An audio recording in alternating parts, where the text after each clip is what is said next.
बिस्मिल्लाहिर्रहमानिर्रहीम। अस्सलाम वालेकुम। परवीन के पकवान में खुश आमदीद। कैसे हैं आप सब? उम्मीद है सब खैरियत से होंगे। आज मैं आपके साथ मुहर्रम स्पेशल हलीम की रेसिपी शेयर करूंगी।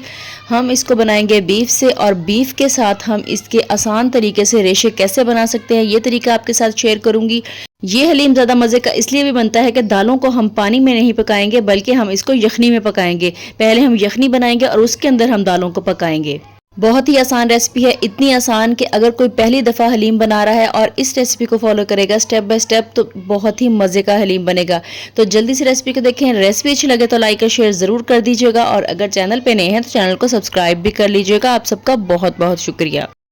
तो यहाँ पर मैंने सारी चीज़ें तैयार कर ली हैं। यहाँ पर मैंने 1/4 कप ले लिया है चावल, यानी कि मैं यहाँ पर टोटा चावल यूज़ कर रही हूँ। अगर आपके पास ये ना हो तो आप साबुत वाले चावल भी यूज़ कर सकते हैं। इसके अलावा यहाँ पर चने की दाल है, ये भी 1/4 कप है। और जो दालें हैं वो मैंने 1 टेबल स्पून एक्स्ट्रा रखी थी। और यहाँ पर ये देखें, ये है दलिया, यानी कि गंदम का दलिया। अगर आपके पास दलिया हो तो आपने दलिया यूज़ करना है, लेकिन अगर आपके पास दलिया ना हो तो फिर आप इसकी जगह पे साबुत गंदम भी यूज़ कर सकते हैं, लेकिन थोड़ा सा ज़्यादा पकाना पड़ेगा आपको। तो अब मैंने इसके अलावा यहाँ पर डाल दी है माश की दाल, तो ये भी 1/4 कप है। मैं फिर से बता रही हूँ, दालें मैंने 1 टेबल स्पून एक्स्ट्रा रखी थी, और बाकी जो चीज़ें हैं वो 1/4 कप ही हैं, यानी कि 1 कप का चौथा हिस्सा। अब मैंने यहाँ पर डाल दी है दाल मूंग, और ये है दाल मसूर। दालें जो हैं, चारों दालें जो हैं वो मैंने 1/4 कप डाल के, उसके अलावा मैंने 1 टेबल स्पून उसके अलावा एक्स्ट्रा डाली है। और जो बाकी चावल और दलिया था वो मैंने 1/4 कप ही लिया है। अब क्या करेंगे, हम इनको मिक्स कर लेंगे। लेकिन पहले आपने दालों को अच्छी तरह से साफ़ कर लेना है। इसके अंदर कोई कचरा वगैरह हो, कोई पत्थर वगैरह, तो आपने उसको चुन के निकाल देना है। और उसके बाद इसको मिक्स करेंगे, और फिर हम इसके अंदर पानी डाल के इसको अच्छी तरह से वॉश कर लेंगे। वॉश करने के बाद 2 से 3 दफ़ा हम इसमें पानी डाल के इसको अच्छी तरह से वॉश करेंगे, और फिर क्या करेंगे, हम इसका पानी निकाल देंगे। तो यहाँ पर मैंने दालें वॉश कर ली हैं, और ये 1/4 कप है मेजरिंग कप जो मैं आपको दिखा रही हूँ। अगर आपके पास ये ना हो तो आप सिंपल चाय वाला कप भी यूज़ कर सकते हैं। और अब क्या करूँगी, मैं दोबारा से इसके अंदर पानी डाल दूंगी, और इसको मैं भिगो के रख दूंगी 3 से 4 घंटे के लिए। यानी कि अगर आपने दोपहर को बनाना है तो सुबह आप दालें भिगो के रख दें। तो अब कुकर ले लेंगे और उसके अंदर हम कुकिंग ऑयल डालेंगे। तो यहाँ पर तकरीबन 1.5 कप के बराबर मैंने कुकिंग ऑयल डाल दिया है। जैसे ऑयल गर्म हो जाएगा, इसके अंदर हम प्याज डाल देंगे। 2 से 3 प्याज हम इसके अंदर डालेंगे, और हमने उनको ब्राउन कर लेना है, फुल ब्राउन कर लेना है, डार्क ब्राउन इस तरह का। और इसको निकाल लेंगे, और ये हम एंड में यूज़ करेंगे। और उसके बाद मज़ीद थोड़ा सा प्याज डालेंगे, और साथ में 2 टमाटर और 2 सब्ज़ मिर्चें मैंने इसके अंदर डाल दी हैं, और मैं इनको फ्राई कर लूँगी। अब इसको हमने ज़्यादा कलर नहीं देना है। और अब मैंने यहाँ पर नमक डाल दिया है। नमक में यहाँ पर 1.5 टीस्पून डाल रही हूँ। इसके अलावा डालूंगी इसके अंदर हल्दी पाउडर, तो 1 टीस्पून हल्दी पाउडर डाला है, और 1 टीस्पून ही सुरख मिर्च का पाउडर डाल दिया है। ½ टीस्पून डाल दिया है इसमें काली मिर्च का पाउडर। और इसके अलावा डालूंगी इसके अंदर धनिया पाउडर, तो 1 टीस्पून मैंने इसके अंदर धनिया पाउडर डाल दिया है। सारे मसाले डाल के मिक्स किए हैं, और उसके बाद मैंने इसके अंदर बीफ डाल दिया है, जो कि मैंने बोनलेस यूज़ किया है। अगर आप इसके अंदर हड्डी वाला यूज़ करेंगे तो वो हड्डियाँ जो हैं वो आपको निकालना मुश्किल हो जाएगी, बारीक उसके कचरे निकालना मुश्किल हो जाएगा, तो इसलिए मैंने बोनलेस यूज़ किया है।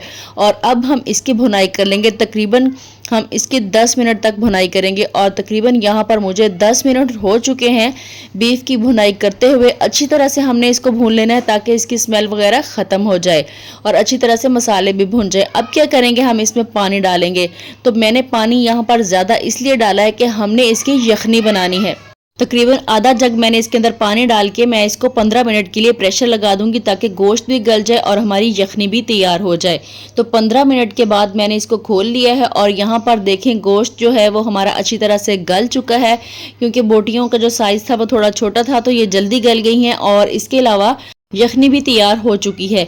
अब जैसे ही हम फ्लेम इसका ऑफ करेंगे तो यहाँ देखिए ऑयल जो है वो सेपरेट हो गया ऊपर, वो मैंने हाफ उतार लिया है और हाफ मैंने अंदर रहने दिया, और जो बीफ था वो भी मैंने निकाल लिया है उसमें से। तो जो बीफ है इसके हमने रेशे बनाने हैं, तो वो हम कूंडी डंडे के अंदर बनाएंगे। उसके अंदर बहुत ही अच्छे रेशे बनते हैं, बहुत बारीक बनते हैं और बहुत अच्छे रेशे बनते हैं, इसलिए आपने रेशे बनाने के लिए कूंडी डंडा ही यूज़ करना है। तो अब जो यखनी बची है इसके अंदर, उसके अंदर मैं दालें डाल दूंगी। ये जो पानी मैंने इसके साथ दालों के डाला है, ये दोबारा से मैंने पहले वाला पानी निकाल दिया था जो भिगो के रखी हुई थी, और दोबारा से पानी मैंने इसके अंदर डाला है। तो वो मैंने इसके साथ दालों के डाला है। इसके अलावा मैंने इसके अंदर थोड़ा सा और पानी डाला है और फिर मैंने इसको तकरीबन 15 मिनट के लिए प्रेशर लगा दिया था। तो यहाँ पर देखिए हमारी दालें जो हैं वो अच्छी तरह से गल चुकी हैं। 15 मिनट मैंने गोश्त को प्रेशर लगाया और 15 मिनट ही मैंने दालों को प्रेशर लगाया है। अब हम इसको घोटा लगाएंगे, क्योंकि दालों के अंदर हल्का फुल्का सा दाना है तो वो हम घोटा लगा लेंगे इसको। और फिर यहाँ पर देखिए जो कूंडी डंडे के साथ मैंने इस तरह से रेशे बना लिए थे गोश्त के, वो मैं इसके अंदर डाल दूंगी और इसको हम मिक्स कर देंगे। कूंडी डंडे में रेशे बनाने से ये होगा कि रेशे बहुत बारीक बनेंगे और हमें घोटा भी ज़्यादा नहीं लगाना पड़ेगा, बस डाल के हम इसको मिक्स कर देंगे। और अब हम इसको लगाएंगे तड़का। तो तड़का लगाने के लिए यहाँ पर मैंने थोड़ा सा ऑयल गरम कर लिया है और उसके अंदर 1 टेबल स्पून मैंने लहसुन अदरक का पेस्ट उसको लाइट ब्राउन कर लिया है और 1 टेबल स्पून इसके अंदर मैंने ज़ीरा डाल दिया है, साबुत ज़ीरा। और जैसे ये हल्का सा क्रैकल होगा तो फिर हम डाल देंगे इसको हलीम के अंदर। तो यहाँ पर देखें तड़का मैंने इसके अंदर डाल दिया है। अब इसके ऊपर वो प्याज डाली जो कि हमने स्टार्ट में ब्राउन की थी, और जो ऑयल हमने निकाल के रखा था स्टार्ट में वो भी हम इसके ऊपर डालेंगे। हाफ मैंने डाल दिया है और हाफ हम सर्विंग के टाइम पर डालेंगे। तो यहाँ पर देखें हमारा ज़बरदस्त सा हलीम तैयार हो चुका है।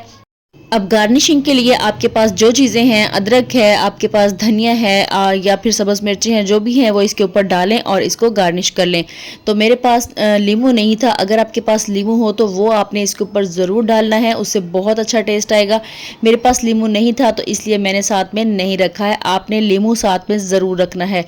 अब आपने इस रेसिपी को ज़रूर ट्राई करना है और अपना फीडबैक मेरे साथ ज़रूर शेयर करना है कि आपका हलीम कैसा बना, आपकी फैमिली को कैसा लगा।